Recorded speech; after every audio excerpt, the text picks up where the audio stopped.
ask Madame Thérèse Kayikwamba Wagner, Minister of Foreign Affairs of the DRC, to say a word, and then we'll go with questions. Before you ask your question, you raise your hand, you say your name, your outlet, and then your question. Thank you very much. Perfect.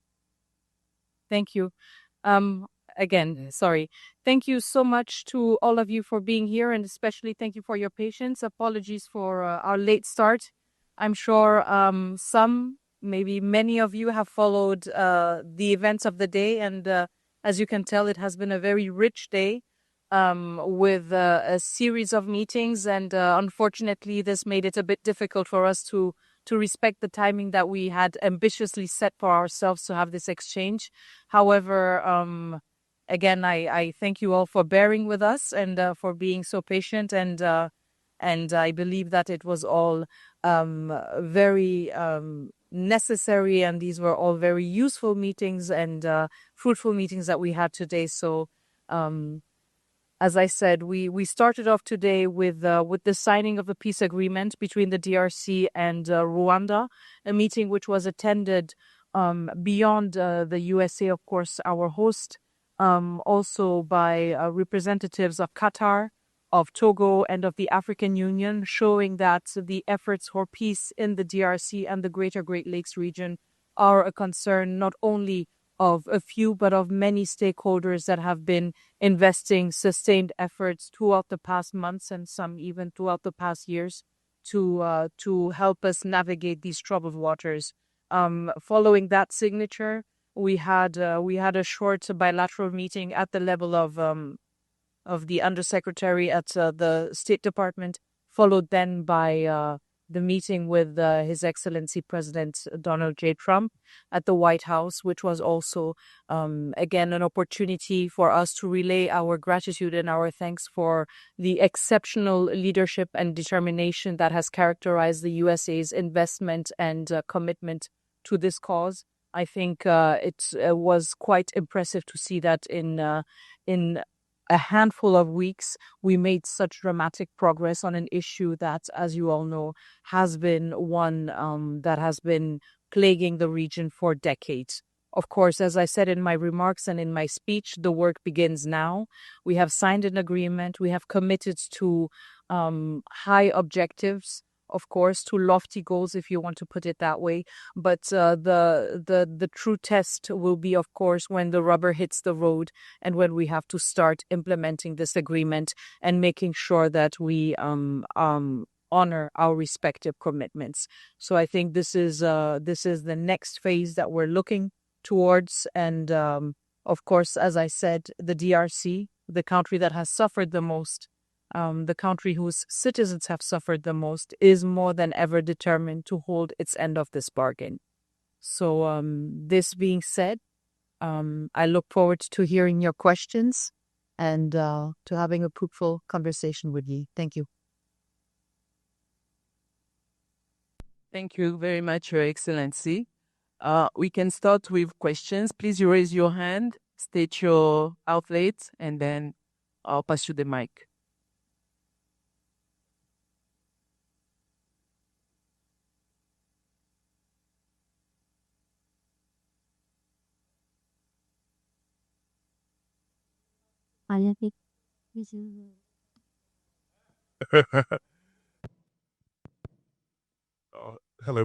Hello, Madam Prime Minister. Good to see you again.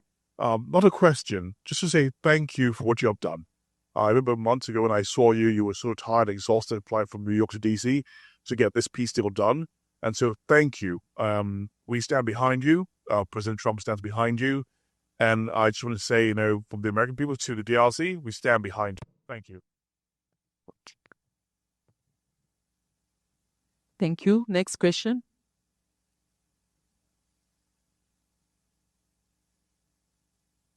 Thank you very much, Her Excellency. My name is Franklin Katunda. I'm with RGTV, Congolese American Network out of Dallas, Fort Worth.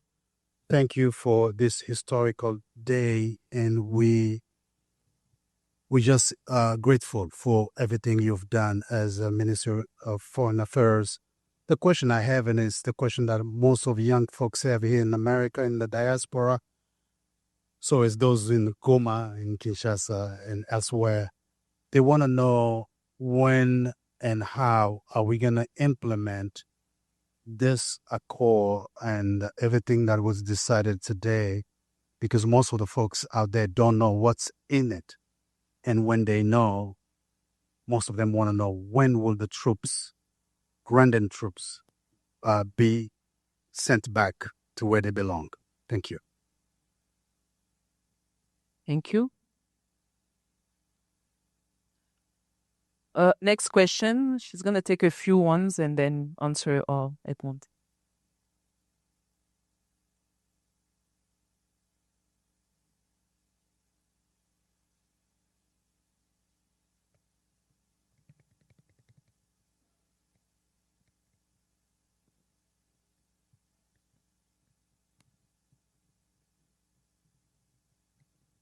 Thank you, Itsidasi. A lot of people were just wondering if the Congolese government went deeply in about to understand what the agreement says exactly, because a lot of people are saying that it looks like something is a kind of high inside. Thank you. One more question.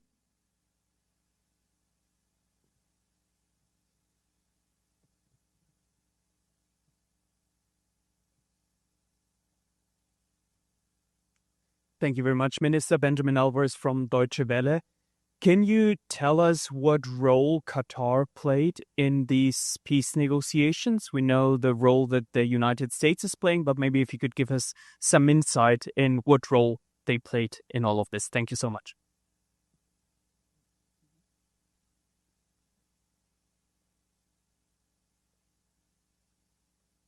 All right. First, thank you so much for these questions, and I'll start with the first one, and it's a completely legitimate one. There is, of course, a lot of curiosity, a lot of expectations, especially for our countrymen and countrywomen who are living still under occupation right now.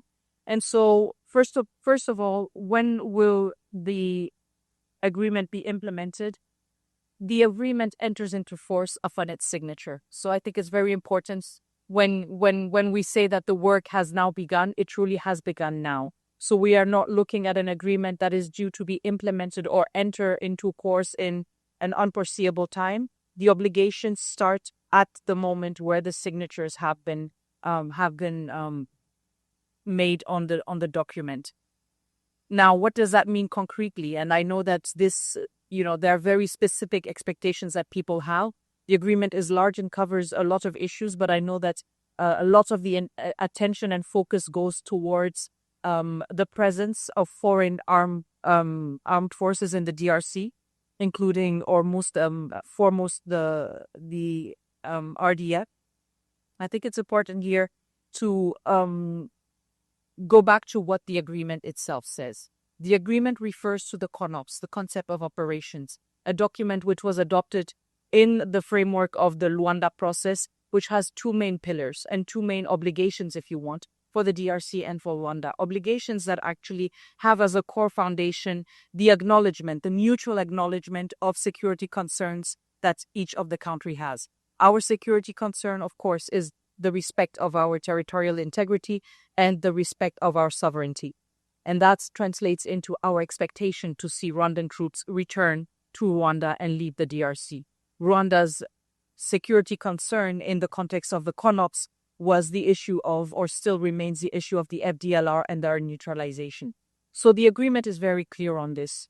When it comes to the issue of the Rwandan troops and their presence in the DRC, we speak of a disengagement, or as Rwanda calls it, the lifting of its defensive measures, which is due to be implemented through the framework of the CONOPS. The CONOPS foresees in a sequential approach the withdrawal of the troops as well as operations and efforts towards the neutralization of the FDLR. So again, as I said, the accord or the agreement enters into force upon its signature, and there are mechanisms put in place and foreseen by this agreement precisely to make sure that action follows the words that are that have been pronounced. And so there are different mechanisms that will rapidly be put in place to make sure that both Rwanda and the DRC, but also the accompanying countries and facilitators, are on board to make sure that all are held accountable towards the implementation of this CONOPS, and more concretely, the withdrawal of troops as well as the neutralization of the FDLR. The second question goes to understanding what the agreement says exactly. So there's good news. And this was expected, of course. The agreement has been published on the site of the State Department. I think in the next days, everybody will reveal their true peace agreement analytics styles, and we will have all sorts of interpretations of the agreement. But I think it is a key aspect of making sure that even though peace processes sometimes require a level of discretion and do not grant the transparency that some expect, of course, when they come to fruition, it is important to make sure that there is clarity on what the parties have engaged to. And this is also a key aspect of holding one another accountable. You cannot be held accountable if what you have committed to remains a secret. So, of course, I think there is, first of all, the opportunity to read what this agreement says exactly, and the different aspects that it covers. But yes, just to give a broad overview, it is an agreement that covers key issues and key concerns that have come about. The issue of security and disengagement of courses, as well as the neutralization of the FDLR, is one point that I mentioned. The issue also of making sure that the commitments are followed through because there are mechanisms put in place is also a key aspect. But the question also of the Doha process and the issue of the M23 is touched upon in the agreement, as well as just questions linked to the aspect of regional integration, which are in a very I would say introductory manner introduced in the agreement. So there is a lot to read, and I think in the next days, this is all still very fresh for everyone. In the next days, we will certainly be moving towards a more in-depth analysis or explanation of the agreement. But I invite you all, of course, to consult the State Department site, and of course, subsequently also the DRC government's different outlets, to be able to have your own reading of this agreement. And we will revert, of course, with more clarity on certain aspects. Now, the question from Deutsche Welle on the role that Qatar played, I think this is a point that I mentioned also in my remarks this morning this afternoon at the signing. Qatar played a pivotal role when we had hit a deadlock. We had reached a point where we had a series of, at times difficult, but yet still fruitful meetings in the context of the Rwanda process. We had reached a point where we were very close to the signing of an agreement, and then a rupture of those talks, followed by a dramatic, but very dramatic and timely condensed deterioration of the security situation, of the humanitarian situation, in particular in North Kivu and South Kivu provinces. So a very, in a very short time, a situation that completely changed, and that actually led, if you want, to a deadlock and an incapacity, unfortunately, of many stakeholders who had tried to bring the two leaders together to actually, trigger or reignite the dialogue. So this is where Qatar played a very important role of making sure that a platform conducive to a renewed engagement at the highest level was created, and they used their access and their channels to both heads of states to make that happen, which was a significant turn in the situation. Now, beyond that, Qatar has been very committed and has played a key role in the talks between the Congolese government and the AFC M23, because we are cognizant of the fact that the security situation in Eastern DRC is very complex. It is one that spans the border of our country and is linked to our bilateral ties with Rwanda. This is an issue that we hope to have now settled with the agreement. But there are also other dynamics, such as the presence and activism of the M23, that also needed to be tackled. And this is where Qatar remained committed also to its engagement to help usher in a sustainable solution to the crisis, and created and provided a format and a framework through which these conversations could happen. And this is still ongoing, but we also are very confident that today's signing is giving us an impetus and a traction that we need to make sure that we also mark or hit the finish line in that other process. Thank you.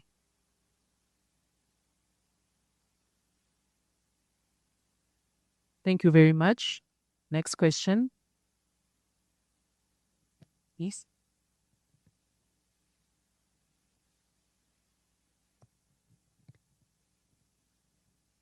Thank you. Can you hear me? Can you hear me? Thank you, Excellency, for the work that you are doing on the behalf of our country.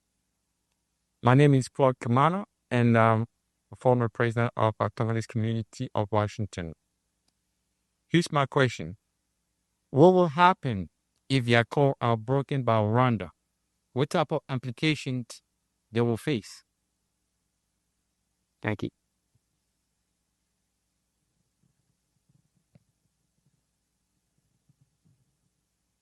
Thank you, Excellence. It's not the first time that Rwanda and the DRC on. Okay, it's not the first time that Rwanda and the DRC will together sign an agreement for a joint mechanism of verification. We know that in the past, Rwanda sent military or operation, but it didn't end the conflict. And now, what will be different? And what guarantees that the end will really end? That is one. And also, I know today you didn't speak about the economical part of the agreement, but can you tell us what will be the Rwanda part of this economical deal when it will be signed?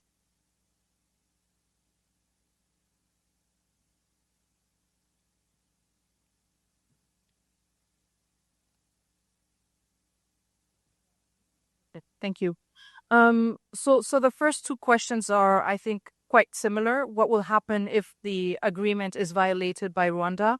And the second question, which goes in the same direction, is that it's not the first time that Rwanda and the DRC have signed an agreement and also committed to contributing to mechanisms. Again, what is different this time? So I will just merge the two and answer them. I think we had a very fruitful meeting at the White House today. And I think it was very clear, again, by the commitment that has been demonstrated by the United States of America throughout this process, that one of the big differences that we have with this agreement is that we have a facilitator. We have a party that is championing this agreement, that is also determined to see it materialize, and that is determined to hold us accountable. So, of course, the question, and it's totally legitimate from a Congolese point of view to ask the question, what will happen if the agreement is violated by Rwanda? But again, it's a binding agreement for all stakeholders, including for the DRC. So we will all be held to the same standards. And I think it's very important. And this was also one of my key messages to President Donald J. Trump today at the White House. It was, first of all, thank you and congratulations for making this happen. But second of all, please remain committed, because it is precisely this political traction that is necessary to hold us all accountable. So this may be one of the differences that we have in this agreement, a country that has decided to put the full weight of its diplomatic apparatus to make sure that the agreement yields something tangible. The other aspect is also the fact that in the different mechanisms that are foreseen to be put in place, these are not mechanisms that will solely concern the DRC and Rwanda, but actually integrate the participation of other stakeholders, including the United States of America, including the AU, which again raises the level of accountability to a different one, and again puts pressure on all stakeholders to honor their commitments. There was then a question about the economic agreements, and precisely we have not spoken about economic agreements today because the peace agreement does not provide or does not contain economic or mining provisions. And I think it's very important here to understand that we have been very transparent on this issue, on sequencing of our efforts and of our commitments. We cannot expect to have long-lasting peace, to have successful economic perspectives if the key issues of territorial integrity, protection of civilians, humanitarian access, the return of the legitimate state authority are not addressed. This is not an environment that is viable for any kind of economic investment or for any kind of economic agreement. And so it's important to also understand the fact that there is a very clear and deliberate sequencing here. We're focusing first on restoring state authority. We're focusing first on putting an end to hostilities. We're focusing first on making sure that we regain full control over our sovereign territory. And then, of course, as anywhere else on earth, business can happen. Economic contracts or deals can be signed. But first and foremost, we need to make sure that these aspects are taken into account and materialize. And I think it's very important here to highlight the fact that the element of economic regional integration was always a driving factor in President Félix-Antoine Tshisekedi's regional approach to peace and stability within the Great Lakes region, not just with Rwanda, but with all our neighbors. It was his first priority when he was voted into office in 2018 and took office in 2019 to make sure that we build solid relationships with all our neighboring countries, including through economic integration, through strategic integration. And so we're very happy to see that through peace, we can start also gradually looking at these issues. Of course, we have to be cognizant of the realities on the ground. We have to be cognizant of the sensitivities on the ground. And certain things will take longer time because there is a minimum of trust that you need to reestablish before going over to business. And so we will see that these efforts towards regional economic integration will start to take shape peu à peu, also hand in hand with a tracking of how the peace agreement itself is being implemented. And I believe that we have seen it elsewhere. It is a tried and tested recipe to overcome in a long-lasting manner conflict by integrating markets, by bringing people closer together. But of course, this cannot be done without recognition of the human dimension that is at the core of making this vision come to life. So, as I said, we are focusing first and foremost on the peace agreement that will lay the foundation for any economic agreement that is to come. And that includes economic agreements at the regional level, but also at the bilateral level, including with partners such as the United States of America. Thank you. Sure, of course. Of course. Tout à fait. So just for the second question. Oui, tout à fait. Non, nous comprenons tout à fait la préoccupation et le souci de tout le public, en fait, par rapport à la question économique, si vous voulez, qui a souvent été associée à cette question de l'accord de paix. Mais il est très important ici de réitérer que nous avons insisté en tant que République démocratique du Congo sur un séquençage clair. Un séquençage clair entre la paix et tout effort d'intégration économique et tout effort aussi de signature de contrats ou de dispositions économiques ou minières. Pourquoi? Parce que nous sommes de l'avis qu'il faut tout d'abord un minimum de paix, un retour de l'autorité de l'État, un retour des populations déplacées, un accès humanitaire rétabli, c'est le minimum qu'il nous faut pour créer un environnement propice à des investissements, un environnement propice à aussi des projets d'intégration régionale. Et donc, nous sommes restés dans cette posture et je pense que c'est une posture tout à fait légitime, étant donné justement que nous voyons qu'elle a porté des fruits. Et donc, l'accord de paix se concentre tout d'abord sur la création de cet environnement propice. Toute discussion sur des accords à caractère économique, que ce soit des accords bilatéraux ou que ce soit des accords à caractère régionaux, seront évidemment liés étroitement avec la mise en œuvre de l'accord de paix et donc ne seront pas, si vous voulez, dans l'immédiat ou dans l'immédiat, juste après la signature de l'accord. Dans cet esprit, les 90 premiers jours, justement, sont exclusivement dédiés à la mise en œuvre de l'accord et de l'accord de paix. Donc, nous ne nous voyons pas dans une logique d'accord économique de manière précipitée. Pourquoi? Il est très simple.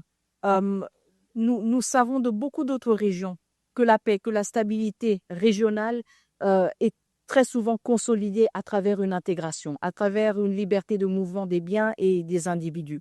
C'est une leçon que nous avons tirée de plusieurs autres contextes, mais nous sommes aussi conscients du fait que toute cette intégration, toute cette mobilité des individus et des biens, elle dépend justement de ces individus, de ces personnes qui, elles, ont survécu à une période extrêmement difficile, extrêmement pénible. Et donc, toutes ces questions d'intégration doivent aussi suivre le rythme naturel d'une population qui est en train de guérir et qui est en train de reprendre la vie normale après une période traumatique. Et donc, nous insistons justement sur un séquençage qui prend cela en compte.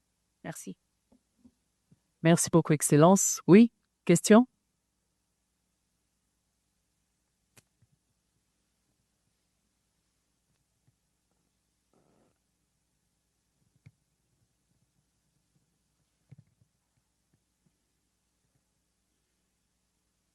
Hi, Her Excellency. I am Odilon Emmanuel, CEDC U.S. Chief Representative. First of all, we congratulate you for the work you have done on behalf of the entire nation. My question is very simple. I know you and the president of the country, Felix Tshisekedi, you've been general in the front line. Do you have captains behind you that would be on the task to make sure that Kagame takes every one of his men out of our country? Do you have the team that you're building up that you're going to be doing this, you're going to be doing this, you're going to be assessed on doing this, that we can ensure that American will not be implementing it. They are covering, helping us, but we're going to make sure that Kagame gets his booth out of the country. Do you have a team?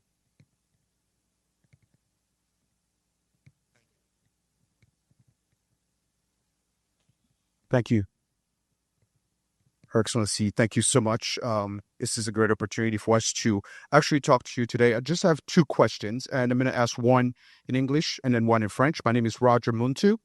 The first question is, how confident, Her Excellency, are you that Rwanda will respect its commitments this time around? Because so many people are wondering about that question.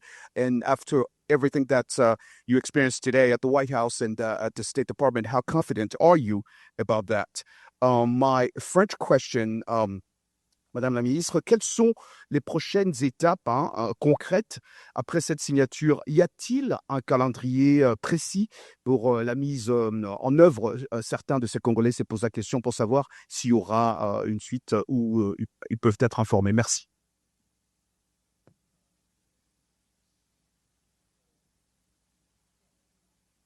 Yeah, Madam Minister, I wanted just to follow up on what you said earlier. By just emphasizing what we understood at the beginning, that there is a process of Nairobi and then the process of Rwanda. But now that it's combined with what we have here in America, the question is this. Rwanda has Congo has accused Rwanda of having the RDF along with the M23 coming into our territory, right?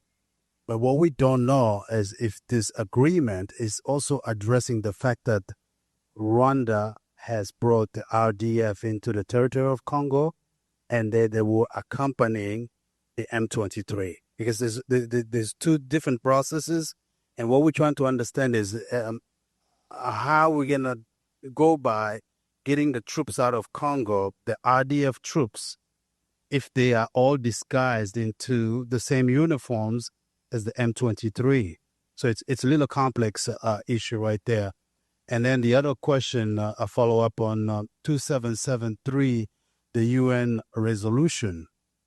Will Washington agreement be different from everything that was decided between the United Security Council members when they came up with the resolution 2773, which recognized that the M23, along with RDF, have invaded the Congo? Because up until today, Rwanda never agreed that they've done it so. Thank you. Thank you so much. So the first question, do we have a team to follow up on the agreement on the ground? And I think it's a totally legitimate question. I think what we have seen a lot of is our very high-level engagements, of course, and they have been much more covered in the media. First and foremost, the tireless efforts of His Excellency President Félix-Antoine Tshisekedi in order to bring back peace in the DRC and the greater region. And as well as other efforts that were carried out through the government.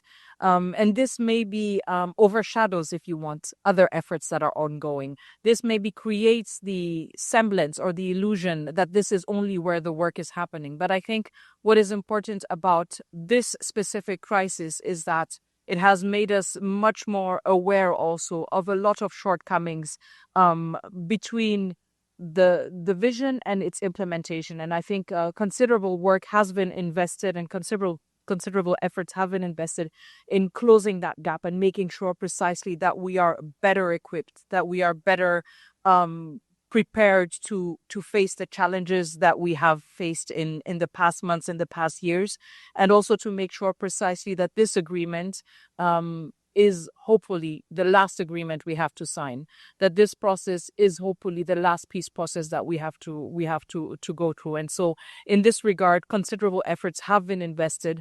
And again, it's just the nature of things that focus, if you want, on the larger figures, if we can put it that way.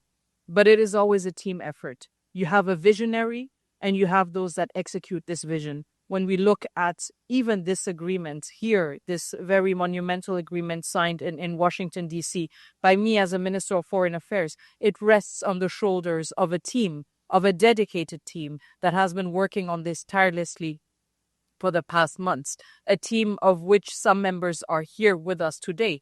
And so, yes, I can confidently say we have the people on the ground, we have the teams that we need, and we have, most importantly, the determination to make sure that we see this through, the determination also to, with lucidity, address the shortcomings that we have to make sure that we never put ourselves in a situation again where we are under such a pressure. How confident are we that Rwanda will respect its commitment? Again, a lot of the diplomatic efforts that we've been carrying out for the past years in light of this crisis has been precisely about establishing responsibilities. We would have never had a Security Council resolution if we had not been so meticulous about establishing responsibilities. And I think this is what is important about this agreement too. We have an agreement that has put in place mechanisms that will hold all stakeholders accountable. Now, when you go through months, years of tensions, of conflict, even at the diplomatic level, you reach sometimes a level where there is a rupture of trust. And I think this is where agreements are precisely very important, because they lay the foundation for a gradual reestablishing of trust through certain gestures. And I think this is where we need to focus on right now. It would be misguided from us to focus on the distrust that has characterized our relationships for a very long time. I think it's much more important to focus on the opportunity that this agreement provides. An agreement that establishes clear responsibilities, but also has a backup plan through mechanisms that supervise its implementation. So I would rather turn it around and focus on the opportunity at the moment, and not fall back, if you want, in the trap of mistrust that's at times has characterized our relationships with Rwanda. Concretely, in terms of next steps, I think one of the key aspects that the agreement focuses on is precisely the element of the CONOPS. So the concept of operations, which foresees in a very, because it is a concept of operation, so it is a very technical and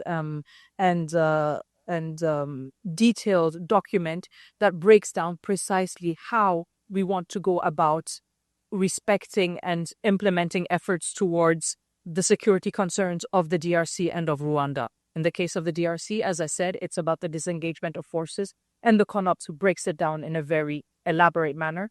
And in the case of Rwanda, it's the question of the threat posed by the FDLR. So I think this is the most imminent next step.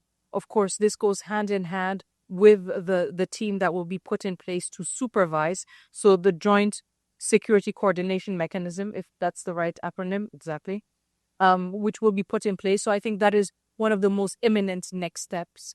It's precisely putting this team together that will pave the way towards monitoring the implementation of this CONOPS. The question of the distinction of RDF and M23 on the ground. So when we're looking at a disengagement of forces, as you said, and making sure that we are in a capacity to distinguish which are which, and not find ourselves in a situation, if I understand you correctly, whereby some forces would pretend to belong to another. I think here this highlights very clearly the strong correlation between the two processes. If you want, we can call one the Washington process, where we have had the signature of the agreement today, and on the other hand, the Doha process, because the Doha process precisely tackles the issue of the M23. And I think, again, we have made some very important progress in these talks, and we look forward to really, building on today's momentum to make sure that we come to an agreement. And I think through these two agreements, we will have a convergence, and we will have a capacity to establish ways of dealing with the two respective groups that will indeed provide for greater transparency, and that will indeed put us in a position to be able to distinguish which elements belong to which forces or to which entity. So I think it's about making sure that we remain committed and we remain on track when it comes to the Doha process, precisely to make sure that we have this convergence and that we have this mutually reinforcing character of the two processes with one another. Thank you. We're just going to take one last question, and then that'll be it. Billy?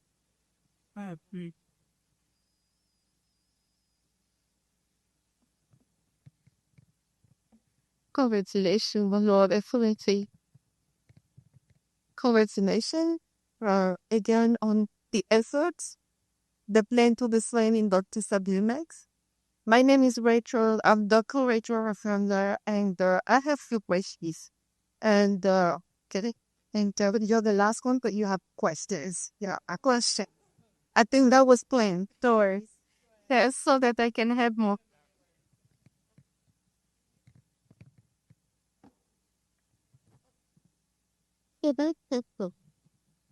Is how will the agreements address specifically and concerns of women and girls affected by packets? That's the first one. The second, how will the women's voices be included in the implementation and monitoring of the agreement?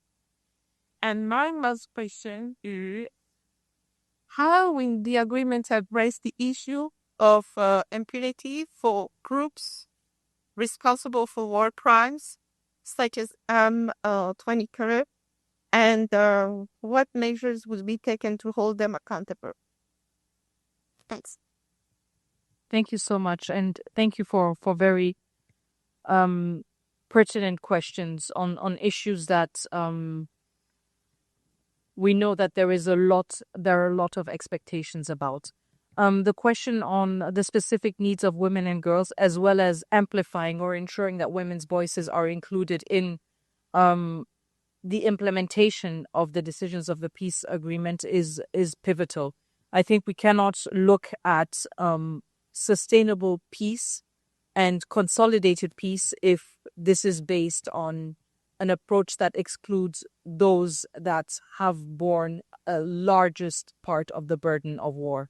And so when it comes to the specific needs of women and girls, and I know that there will be a lot of scrutiny on the agreement, I think these are issues that are covered, especially in the chapters that cover humanitarian access, in the chapters that cover the need for ensuring greater protection of civilians, as well as dignified returns of IDPs and of refugees. And it may not be at the level of granular detail that one may hope or expect, but I think that the agreement has very clear provisions in that regard, and that when we look then at the more concrete implementation of these aspects, these are areas where there is a lot of room for structuring whatever committees, whatever structures that have to be put in place, whatever mechanisms that have to be put in place to make sure that women's voices are included. For instance, when we talk about the question of refugees and of the dignified return of refugees to their communities, this goes hand in hand with the involvement of the Congolese government, of the Congolese customary and local authorities, but also with local communities. And this is where precisely we create the space for women and girls' voices to be heard, also to make sure that returns are done in a dignified manner. But dignified manner means also a manner that is cognizant of the specific needs of different categories of society, and this includes women and girls. So I think these are areas where in the implementation, we will have more room for greater detail, for greater depth that is maybe not reflected in the agreement as it currently stands, but at the same time, which is a lesson that the DRC has learned on many occasions, and which is also a wealth that the DRC has and cannot afford to forfeit in such a critical effort to consolidate peace. The question of impunity is an extremely relevant one. I think it's important to highlight, first of all, that that a lot of progress has happened in addition to the peace process in Washington. And as holistic as an agreement seeks to be, very often it cannot be. Very often you will have elements that are not fully or not at all reflected. I think the elements of justice are embedded in the spirit of the agreement, but I think that we also have very important progress that has been made in parallel to that. So I want to highlight the fact that the Human Rights Council of the United Nations has decided on sending an independent inquiry commission to Eastern DRC in order to establish facts on the violations that were perpetrated, the human rights violations, the violations of international humanitarian law that were perpetrated during the past years in Eastern DRC. So I think this is an extremely important signal. Whilst it may not be reflected in an extensive manner within the agreement, this is an important development that has taken place and that is running, if you want, in a complementary manner to all of the efforts that are ongoing in terms of the peace agreement and its implementation. In addition to that, there's also the recent decision of the African courts to consider as receivable the DRC's complaint on the violation of its territorial integrity by Rwanda. So I think what we see and what we have seen in other conflicts is that not all elements that contribute to peace and to sustainable peace are always embedded within one sole instrument. You very often have other tracks that are convergent to these efforts and that complement it. And I think the issue of impunity is one of these issues where we see a lot of traction in other settings, and a lot of encouraging signs. Nonetheless, I think the agreement is also very explicit on the issue of the possibility or the conditions of integration of former armed groups combatants in national forces. And it is very clear on the fact that this is not an issue that can be dealt with in a blanket manner. So a case-by-case analysis. And this means individual accountability. This means making sure that we do not proceed in a manner which has been done in the past and unfortunately has cost us immensely. Whereas we reward, if you want, rebellion, we reward taking up arms with certain privileges without taking into account what individuals have made themselves culpable of. And I think this is an extremely important aspect that is duly reflected in the agreement. So, as I said, there are key elements of impunity and the fight against impunity that are within the agreement. And at the same time, we're also very encouraged and emboldened to see that there are a lot of efforts, spearheaded also by local civil society organizations, that push towards a more robust stance on the fight against impunity and also the accountability for great human rights violations that have been documented in Eastern DRC. No, please, no. We're just going to take one really last question. Mr. And no repeat offenders. So you already had so many questions. We'll hear a voice we haven't heard yet. I'm just making an executive decision. Thank you very much. Mwana sugalia mini. Alright, so Madam Minister, thank you very much for all the hard work. I think you distinguish yourself out of the box. We appreciate all your work and keep on doing what you do. A few hours ago, I was in a room. We witnessed a signature, and you could see the excitement on the American part. As you, Secretary Rubio, Mr. Boulos, even the President Trump, when you talk about this agreement, he was so excited. But when you look at the other part, the two other parts, the Congolese part and the Rwandese part, the body language was kind of, you didn't have the same excitement than the American part. What are you afraid of? And so thank you for that question. So I think body language is a very, first of all, culturally specific issue. And so whilst some may express or demonstrate excitement in a manner that is maybe more visible to some onlookers, does not mean that others who maybe express their excitement in a different manner do not feel that same level of excitement. Again, I will not delve into interpreting and analyzing the body language of each and every one. But I think, this is the great thing about such a big event. You have a text, everybody's going to become a legal expert, they're going to tear it apart and they're going to look at all the articles. Then you have the videos, everybody's going to be a body language expert and say, she frowned, she smiled, she cried. And then there's going to be everyone becoming an expert. And I think this is all part of all of the excitement around such an agreement.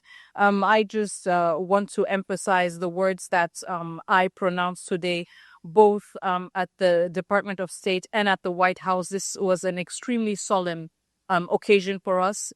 Maybe it was not visible to certain, but we signed this agreement. And I weigh every single one of my words. We signed this agreement today with the weight of all of our population on our backs, with the suffering of our population on our backs, with the responsibility to make sure we cannot fail. So whilst maybe body language may not have translated that, trust and believe this was not an exercise that was easy. This was not an exercise that was lighthearted for us. And we are very conscious of the historical burden and responsibility that is bestowed upon us. And we will do our utmost to be up to the challenge. And we will not, unfortunately, maybe for you, do our utmost to satisfy the curiosity or expectations of some onlookers on how we ought to behave or signal through body language. Thank you so much. Thank you very much. Thank you. Thank you very much.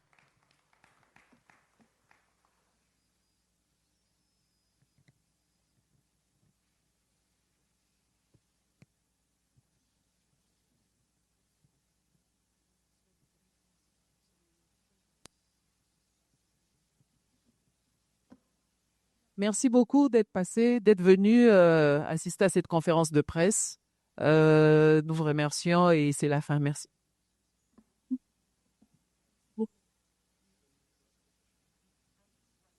Mm-hmm.